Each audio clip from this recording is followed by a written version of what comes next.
Et bien le bonjour mesdames et messieurs, on se retrouve dans cette nouvelle vidéo du coup que je vous avais promis hier. Voilà, ça a été dit dans ma dernière vidéo où j'analysais un petit peu les cartes de l'extension.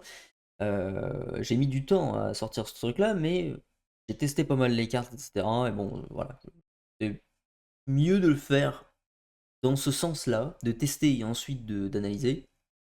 Enfin, ça me semblait un peu mieux. Et surtout aussi, j'avais pas le temps. Trop de travail. Donc du coup, je l'ai sorti hier soir. Je vous avais dit que j'allais faire mon top 10 du coup pour aujourd'hui. Il est 19h quand je tourne la vidéo. Mais c'est pas grave, je vais la sortir vers 20h, 21h, j'espère. J'espère que ça va pas durer trop longtemps. De toute façon, c'est un top 10. Là, c'est pas vraiment une analyse, etc. Mais on va parler juste un tout petit peu, quand même, à pourquoi je le mets en top 10, etc. Voilà. Quand même un peu parler de la carte.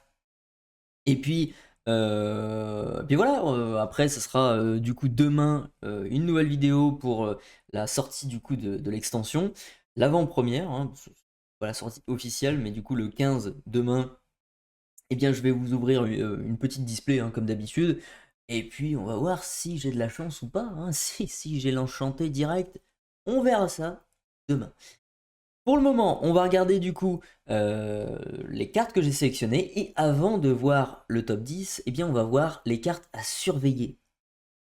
Parce que le top 10 c'est pequeño, c'est assez pequeño. Donc j'ai des cartes quand même que... Alors il y en a plus même que 5.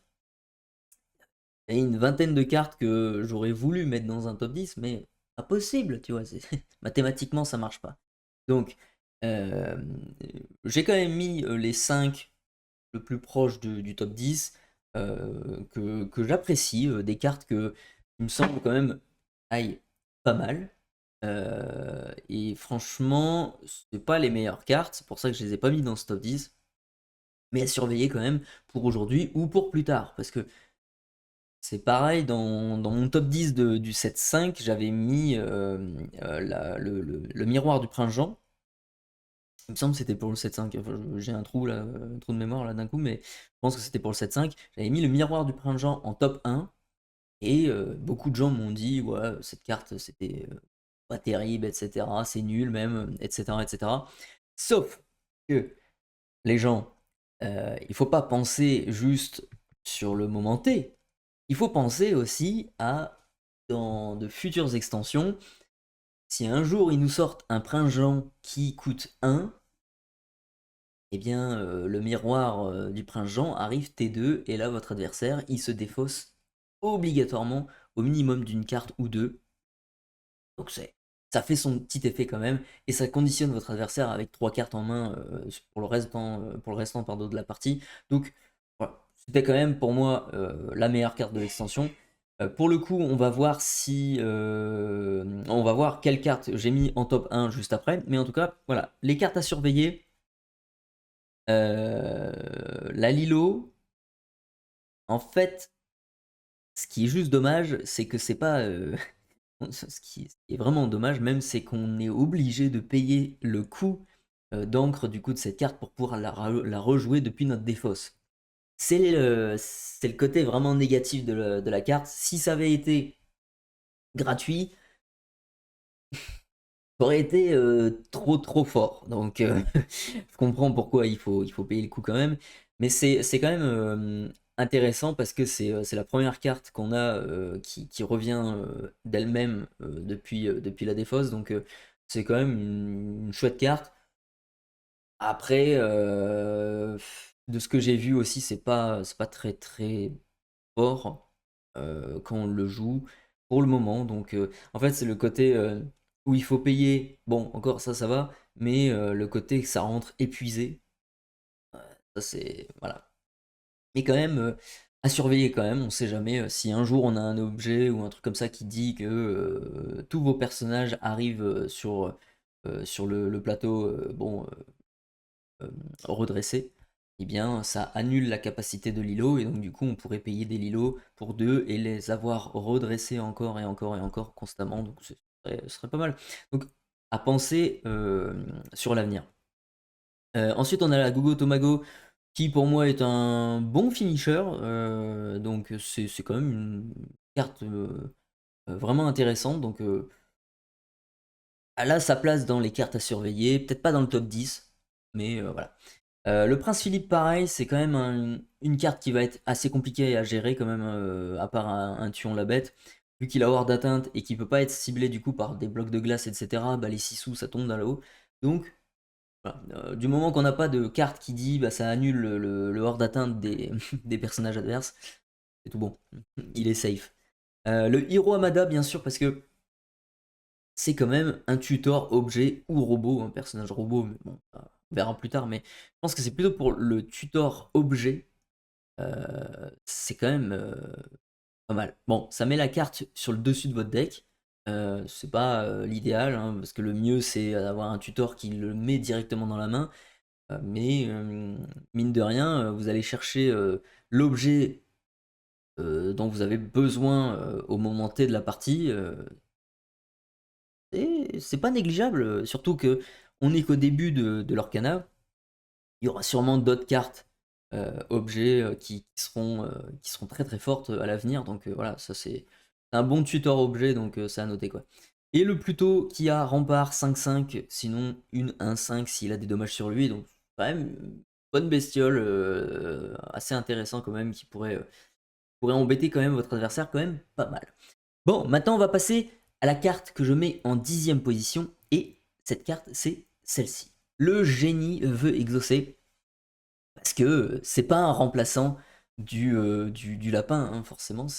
Le lapin est quand même un peu plus fort, dû à sa capacité qui vous fait double piocher quand il arrive et quand il part. C'est quand même notable par rapport à celui-ci qui vous fait piocher uniquement quand il arrive sur le board, et c'est tout. Après, il a insaisissable, et il aura deux, et il est un petit peu plus costaud en termes de volonté par rapport au lapin. Donc c'est quand même pas c'est pas la même chose que le lapin, c'est vraiment pas une mauvaise carte, et c'est pour ça que pour moi c'est l'une des meilleures cartes de l'extension, parce que ça fait quand même son truc quoi. Ça peut chanter Mes amis de l'au-delà sans se faire taper peut-être après, parce qu'il est insaisissable, ça leur plus, donc du coup le lapin qui, dans certains cas, il partait juste à l'aventure, bah là vous y gagnez. Il tape pareil, bon, il encaisse un peu plus de choc aussi, et il vaut le même coût d'encre. Donc c'est pas mal. Ah oui, c'est pas mal. Donc voilà, c'est pour moi l'une des meilleures cartes.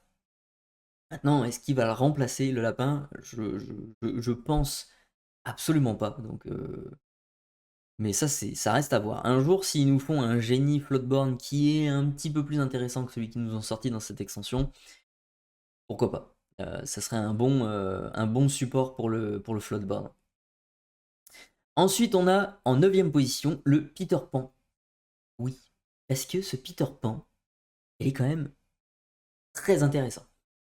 Il vous permettrait, pardon, de gérer les personnages adverses euh, comme vous le désirez, en fait, à part ceux qui ont hors d'atteinte forcément, mais durant vos tours, chaque fois que vous allez placer une carte dans votre réserve d'encre, eh bien, vous allez choisir un perso et l'épuiser. Et ça, c'est mieux que les Elsa qu'on pouvait voir jusqu'à maintenant, qui avaient ce taf-là d'épuiser voilà, pour mieux taper derrière, etc., pour contrôler un peu le machin. Là, c'est à chaque fois qu'on va jouer une carte dans son encre, donc du coup, on le fait à tous les tours presque, donc c'est quand même un bon anti-bet. Après, il faut avoir bien sûr le personnage qui va taper hein, à côté, mais je pense que si on utilise une carte comme celle-là, on a un deck qui est orienté, voilà, tabassage de gueule, si je puis dire. Donc du coup, il y aura des Maoi, il y aura des peut-être en gris, bah, des comment ils s'appellent, des capitaines crochets ou des trucs comme ça quoi. Donc on deck build euh, autour de cette carte avec des gros costauds à côté quoi. Donc c'est quand même pas inintéressant. Après, le seul truc, c'est il a pas une capacité de fou à part celle-ci quoi. Il a rien, il a pas insaisissable, il a pas hors d'atteinte. Donc, il va se faire péter au bout d'un moment.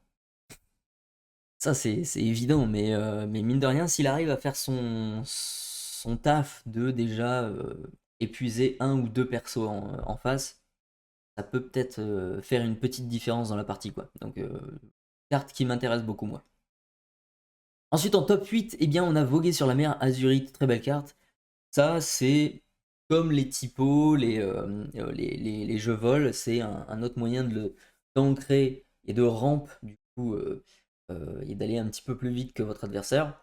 Ça vous fait piocher également, donc c'est la différence par rapport à jeu vol et typo. Donc c'est rien que pour ça, c'est déjà assez, assez intéressant. Donc c'est pour ça que je le mets parmi les meilleures cartes de l'extension. Effectivement, ça peut être très fort, ça peut être très joué également. Alors je l'ai vu quelques fois être joué, hein, cette carte, je l'ai testé aussi.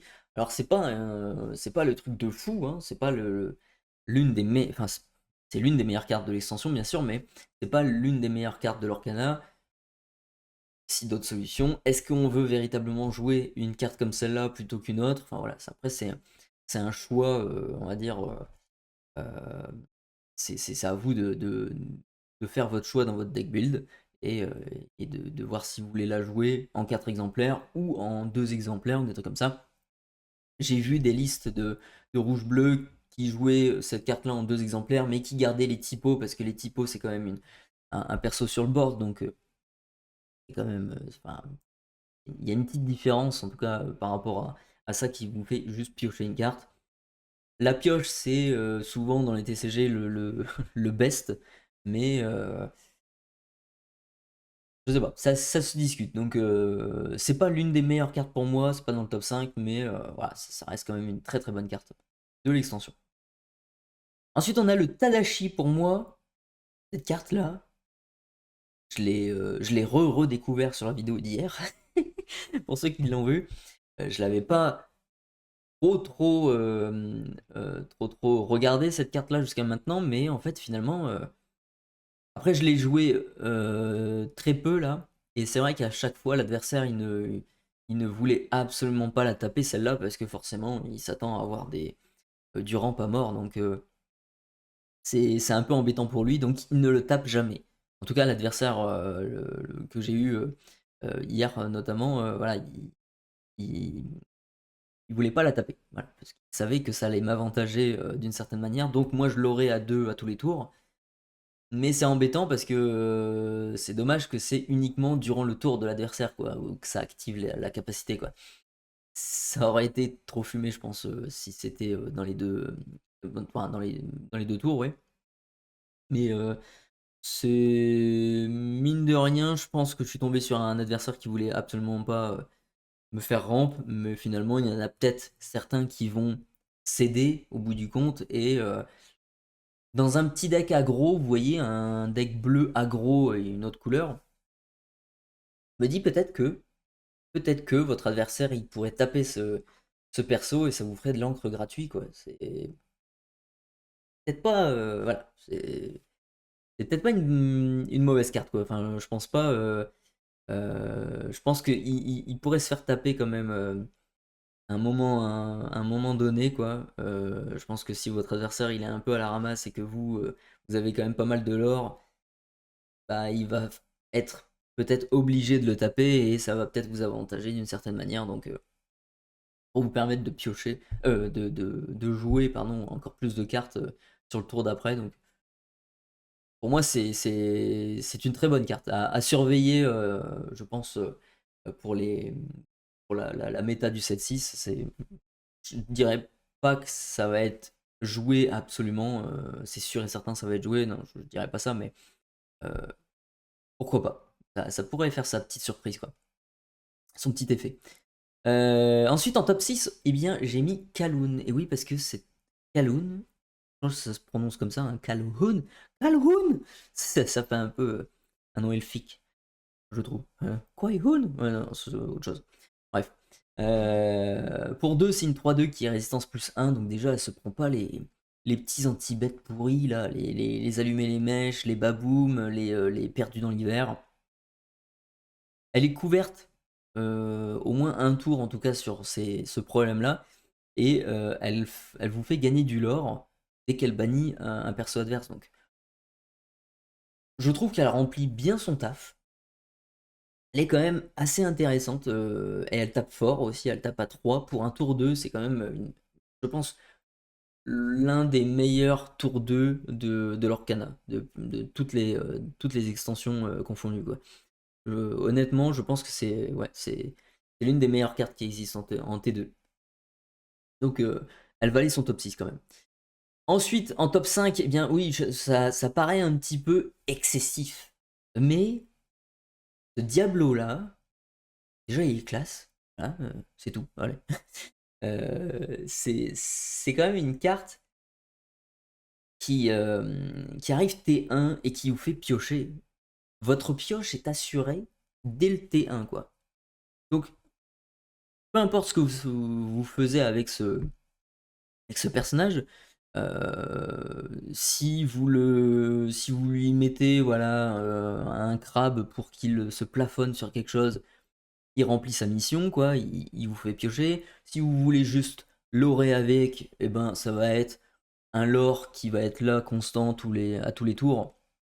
Est-ce que vous vous en fichez de cette carte? C'est un petit peu comme ça me rappelle beaucoup comment il s'appelle, le Cusco du set 2, si je me souviens bien, qui avait la même capacité. Dès qu'il est banni, eh bien vous piochez une carte. Je me souviens quand même que sur beaucoup de parties, quand je jouais le Ruby Améthyste, le RP Control, eh bien il y avait ce Cusco dans mon deck, et finalement, contre des mirrors ou d'autres decks, de toute façon, c'était un peu chiant d'avoir le Cusco en face, parce que finalement, on se dit, ah, le machin, il or, ok, il or pas beaucoup, ça m'embête pas trop, mais quand même, quoi. C'est un de l'or à tous les tours. En 20 tours, c'est fini, quoi, tu vois. Mais c'est plutôt le truc, ouais, si je le tape, je vais l'avantager, mon adversaire, quoi. Et cette carte-là, pour le coup, le Cusco, il est arrivé tour 2. Là, on a un Diablo qui arrive T1, quoi. T1, ça met déjà une pression dans la tête de votre adversaire en disant, voilà, je te mets ça, si tu me le retires, tu m'avantages. Et ça, c'est dur psychologiquement dans la tête de votre adversaire. C'est un peu chiant. Donc, rien que pour ça, pour moi, c'est déjà une très très bonne carte, quoi. Ça vous fait c'est un accélérateur de pioche, donc c'est vraiment cool, quoi. C'est le nerf de la guerre dans tous les TCG, quoi, la pioche. Donc c'est une très très bonne carte. En plus d'être un support pour le Diablo Floodborn, bon, moi je pense que ce serait quand même du gâchis de mettre le Diablo Floodborn dessus, mais ça peut être quand même une solution, quoi. Voilà. Si vous n'avez pas l'autre Diablo, vous le jouez pas tout simplement, bah, ça fait le taf quand même, quoi. Mais bon, ce serait un petit peu dommage de perdre sa capacité de pioche, quoi. Ensuite, en top 4, eh bien, j'ai mis cette Tiana. Oui. Parce que cette Tiana, c'est l'une des cartes prison de l'Orcana. Prison, pour ceux qui ne savent pas ce que c'est un type de deck qui. Comment le dire poliment? Qui embête beaucoup votre adversaire. Voilà, c'est lui dire, voilà, ah bah ça tu peux pas faire ça. Ah oui, mais si tu fais ça, il faut faire ça, tu vois. Ah, c'est dommage, hein. C'est contraignant hein, en permanence pour votre adversaire. Euh, Là, pour le coup, c'est tant que ce personnage est épuisé, chaque fois que l'un de vos personnages est défié, le personnage qui défie subit -3 en force, à moins qu'il paye 3.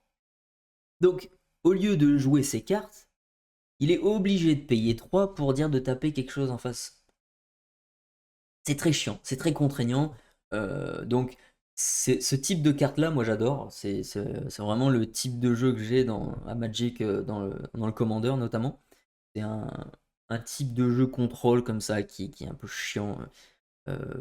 Et plus c'est chiant, mieux c'est pour vous, quoi. Et moins c'est bien pardon, pour votre adversaire, c'est sûr. Mais du coup, plus vous lui mettez de pression et comme le Diablo juste avant, des cartes comme ça qui lui mettent des choix cornéliens en face, là, à chaque fois, là, c'est plus vous lui jouez des cartes comme ça, et mieux c'est pour vous, quoi. Plus ça va être facile et agréable de jouer, parce que finalement, bon, ouais, bah, ouais, c'est vrai, je te comprends, tu peux rien faire, tu vois. Ouais, je te comprends, il faut payer 3 c'est chiant. Ah ouais, ouais, je sais, ouais. C'est cette mentalité-là, j'aime bien. C'est c'est vraiment chiant. Et c'est comme un peu les decks aggro aussi. Les decks aggro, ça va trop vite. Ouah, cette mentalité-là, si vous l'imposez à vos adversaires euh, dès le début de la partie et tout au long de la partie, eh bien c'est bingo pour vous, quoi. Donc cette carte-là, pour moi, c'est la meilleure légendaire, je crois. Je vous spoil un peu. Ah, je sais pas. Je sais pas. En tout cas, c'est l'une des meilleures légendaires de cette extension. Il y en a qui sont vraiment pas terribles, comme dans toutes les extensions, hein. Il y en a qui sont pas top. Mais celle-là, pour moi, c'est l'une des meilleures. Voilà. On va voir si, juste après, il y a une légendaire ou pas. Et oui, est-ce que ça sera du coup la meilleure légendaire de l'extension pour moi? On va voir ça tout de suite. Et en top 3, eh bien, le Basile. Le Basile, alors peut-être que des gens vont pas comprendre le truc, mais honnêtement, quand vous avez un T4, vous pouvez chanter une chanson à 6, ah, c'est déjà pas mal. Et c'est surtout, en fait, pour sa capacité, sa deuxième capa, du coup, de pouvoir défausser votre adversaire à chaque fois que vous mettez une encre. Ça, excusez-moi, mais c'est fort. C'est même peut-être plus fort que, ouais, j'allais dire une Ursula légendaire qui permet de chanter 2 fois, hein, par exemple un Cruel Diablesse. Vous jouez la Ursula T3, vous chantez T4, c'est pas la même chose. C'est pas la même chose. La Ursula, elle est quand même plus facilement pétable parce que bah, elle a que 2 de force, quoi. Donc voilà, lui, il en a 4. Donc déjà, pour l'affaiblir à 3 ou à 2 en éventuel 6 ou juste en face, bah, c'est un peu plus compliqué. Un peu plus situationnel, quoi. Alors une Ursula, il faut juste la viser, pardon, avec un brawl et c'est fini, quoi. Donc bon, c'est assez facile. Lui c'est un petit peu plus compliqué. Il encaisse quand même un peu plus de dommages par rapport à la Ursula également. Et je vous dis, vous n'avez pas besoin de jouer une autre carte, vous avez juste besoin d'ancrer pour dire de défausser votre adversaire. Pardon. Donc, vous pouvez le faire même 3 fois, 4 fois dans le tour. C'est possible, quoi. Il y a des cartes en bleu qui vous permettent d'ancrer euh, plus qu'une fois dans un seul tour. Donc, il y a la plume, il y a la carte juste avant qu'on avait vue, celle of the Azurid Sea, voguer sur la mer Azurite, pardon, en français. Il y a ce truc-là, il y a du typo également. Voilà. Des solutions, quoi, en bleu. Je pense à une carte qui est plus jouable en bleu-vert que en vert quelque chose d'autre. Je pense, parce que c'est... Bon, après, même si vous faites sa capacité une fois par tour, ça reste quand même un truc chiant pour votre adversaire de se dire, bah ok, je vais devoir me défausser une carte à tous les tours. Voilà. Ça va être un peu chiant pour lui. Donc, pareil, c'est pour moi l'une des meilleures cartes de l'extension, et puis en plus, il aura 2, donc voilà, c'est parfait. Qu'est-ce que je mets en top 2, les amis? Eh bien, en top 2, eh oui, il y a une deuxième légendaire. Eh oui, la Tiana n'était pas la carte légendaire que je préférais le plus dans cette extension. C'est celle-ci. Le Oswald, pour l'instant, disons que c'est pas non plus une carte ultra cheatée, voilà, ultra forte, etc. Mais, on en reparle dans 4-5 autres extensions, où là, il y aura un paquet d'objets différents qui auront des capacités différentes et qui auront euh, peut-être comme le sous-fétiche par exemple, une capacité de tordu, l'objet légendaire, voilà. C'est pas dit que voilà, les objets seront pourris à l'avenir. Je ne pense pas. Donc, moi, je pense que cette carte-là va faire son petit effet dans quelques extensions. Alors, cette extension, voilà, sur cette extension-là et les extensions précédentes, il y a déjà des gens qui se sont amusés à faire un deck Oswald, voilà, en 4 exemplaires avec plein d'objets, etc. C'est sympa. Maintenant, à dire que c'est l'un des meilleurs decks de la méta, je sais pas, mais on verra de toute façon après les challenges européens là, avec le LCQ notamment, ou même en tout cas le tournoi principal qu'il y aura avec les meilleurs joueurs européens. On verra ce que eux ils proposent. On verra ça. Parce que lui, c'est un petit peu conditionnel. Il faut quand même avoir un objet sur le dessus du deck. Donc bon, voilà, faut en avoir quand même pas mal dans le deck pour dire d'en trouver.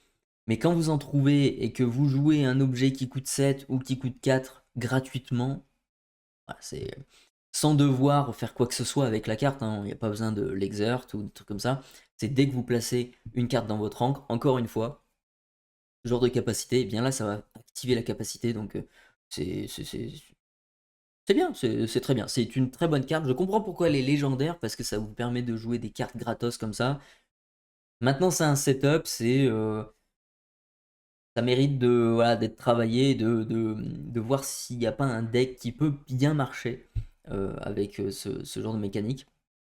Mais de toute façon, je vous le dis, tout ce qui est capacité qui vous permettent de jouer gratuitement quelque chose, c'est fumé. C'est pour ça que le Steel Song est l'un des meilleurs decks qui existent, parce que quand vous chantez des chansons, vous les payez pas. Vous jouez des sorts gratos comme ça, donc voilà, vous jouez des cartes gratuites gratuitement comme ça. Donc c'est ultra cheaté. C'est très très fort ce genre de capa. Donc voilà, c'est pour ça que je le mets en deuxième position, parce que on sait jamais dans de futures extensions, et même là actuellement il y a certains objets qui seraient intéressants de jouer gratuitement. On sait jamais. C'est quand même pas mal. En vert, ça peut être sympa avec aussi le sceptre là, comment il s'appelle, le sceptre qui vous fait piocher, qui rend vos non ancrables, ça peut être sympa. Et maintenant, mesdames et messieurs, qu'est-ce que j'ai mis en top 1? Beaucoup ne seront pas d'accord, mais ça, c'est pas grave, parce qu'ils ne comprennent pas la carte. Non, c'est au goût de chacun, on va dire, mais pour moi, c'est l'une des meilleures cartes que l'Orcana a sortie, et c'est Tu es revenu. Oui, eh oui, les mecs, attendez, faut, faut se poser 2 secondes, d'accord? Il faut se poser 2 secondes et se dire que c'est une carte qui vaut 3 et qui vous permet de choisir un personnage et de le redresser. Aussi bien les vôtres que ceux de vos adversaires, pardon. Pour les adversaires, ça dépend ça dépend la situation, mais ça c'est peut-être une bonne carte pour plus tard. Si voilà, vous avez une Tiana en face qui vous embête, eh ben vous jouez ce truc-là, bah, elle vous embête plus, voilà. Donc c'est une solution de cette manière, mais c'est aussi une solution pour l'aurer en double, pour taper en double. C'est génial. Et aussi, d'ailleurs, je l'ai un petit peu zappé, mais également pour activer des capacités 2 fois. Il y a des personnages qui demandent à être épuisés pour dire d'activer la capacité. Vous pouvez faire la capacité 2 fois. Voilà, c'est assez fort. Sur un. Comment il s'appelle? Sur un Tamatoa, vous doublez votre lore avec lui et ensuite vous finissez avec un sous-fétiche. C'est trop fort. C'est beaucoup trop fort. Déjà que là, actuellement, bon, voilà, c'est en rouge et en gris, mais ça peut peut-être arriver un deck ramp objet avec du bleu vert. Ça pourrait, étant donné qu'en plus on a des Oswald et d'autres cartes aussi à côté. Moi je dis pas non quoi. C'est une très bonne carte. Et ne serait-ce aussi que pour les decks aggro qui ont du mal à finir l'adversaire en fin de game. Si vous avez un perso qui lore à 1 ou à 2 et qui vous manque à 2 de lore ou un peu plus, si vous piochez une carte comme ça peut vous sauver une game aussi. Donc moi je dis c'est vraiment pas une carte inintéressante à voir. Enfin, il y a tellement de possibilités derrière, il y a tellement de solutions qui sont apportées grâce à cette carte là. Pour moi c'est l'une des meilleures. Ne serait-ce que du coup, comme je vous l'ai dit, pour les decks aggro où on double l'or, pour les decks contrôle où on pourra activer 2 fois une capacité d'un personnage, ou pour du coup encore du contrôle, oui bien sûr, pour avec un Maoi par exemple, taper 2 fois. Voilà, c'est une très bonne carte. Franchement, c'est pour moi la meilleure de l'extension. J'hésite quand même pas mal avec d'autres, mais quand même le coup de cœur c'est quand même celle-ci. J'avais la théière de le tipote de Pelifou là, tout ça, au début, mais c'est vrai que bon, ça demande un autre setup quoi. C'est vraiment un truc un petit peu plus compliqué. La théière, c'est bien de retirer la carte du dessus du deck de l'adversaire en permanence, quoi, mais ça mérite un petit peu plus de visibilité, quoi. Il faudrait un autre objet, comme je vous l'ai dit sur une autre vidéo, voilà, de pouvoir regarder la carte du dessus du deck adverse constamment, pas que ça soit un lieu qui est facilement pétable, vous voyez, enfin, ce serait mieux un objet qui fasse cet effet-là, et qui du coup voilà, marcherait très bien avec cette théière, en plus d'avoir un deck qui est un petit peu contrôle, etc. Ce serait pas mal. Donc, et en plus, on pourrait jouer, si cet objet est violet, eh bien ça nous laisserait la possibilité de jouer du coup la théière, l'objet violet qui nous permet de regarder la carte du dessus du deck adverse, et de composer avec n'importe quelle autre couleur juste à côté, donc ça serait le top. Mais du coup, vu que c'est pas le cas encore actuellement, eh bien cette théière, elle est descendue bien bas dans mon classement, malheureusement. Et quand j'ai vu cette carte-là, Tu es revenu, c'est la première fois qu'on a ce type de carte-là qui nous permettent de faire 2 fois quelque chose. Donc voilà, rien que pour ça, c'est notable, quoi. C'est vraiment très très fort. Ça peut vous sauver une game comme je vous dis, sur beaucoup de situations. Donc voilà pourquoi je mets cette carte en top 1, les amis. Donc voilà pour mon top 10. Dites-moi ce que vous en pensez en commentaire, si vous êtes d'accord avec ces cartes-là. Là, on voit mon petit top 3 là, hein, de l'extension. Tu es revenu, Oswald et Basile. Dites-moi en commentaire, pourquoi pas vous, votre propre top 3 ou top 10, hein, si vous voulez mettre tout ça en commentaire, allez-y. Je serais très très content de vous lire et très curieux de voir, de vous demander pourquoi d'ailleurs aussi. Très important le pourquoi, c'est très important. En tout cas, sur ce, on se laisse sur ça. Demain, du coup, on sort la vidéo d'unboxing de la display du 7.6. Hein, ça y est, enfin, on va toucher aux cartes du 7.6. On va voir ce qu'on va choper dans la display.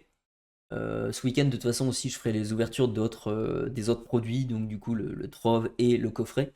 Le coffret, peut-être samedi, je sais pas, je verrai comment je m'organise. On croise les doigts, bien sûr, pour avoir mes enchantés, hein, parce que les enchantés sont, moi, je trouve très belles. C'est avec leur côté sépia comme ça, il y a un petit côté goldé de la carte qui est pas dégueulasse, hein. Moi, je trouve que c'est une très très, très très bonne idée d'avoir fait ça parce que ça colle dans le thème avec du coup le lore, etc.